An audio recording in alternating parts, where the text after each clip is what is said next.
বিক্ষোভের ঘোষণা ইশরাক সমর্থকদের। রিটের আদেশও কাল। উত্তর সিটি প্রশাসকের পদত্যাগের দাবিতে ডিএনসিসি ঘেরাও।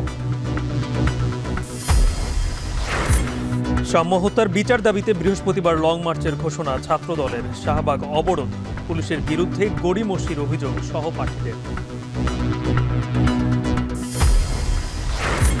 নির্বাচন পেছানোর পরিকল্পনার পায়তারা চলছে, অভিযোগ মির্জা ফখরুলের।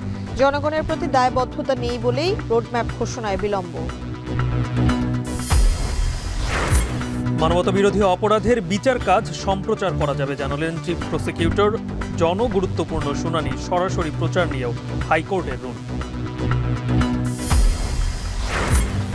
এবং এনবিআর বিলুপ্তির অধ্যাদেশ নিয়ে ভুল বোঝাবুঝি দূর হয়েছে জানালেন অর্থ উপদেষ্টা।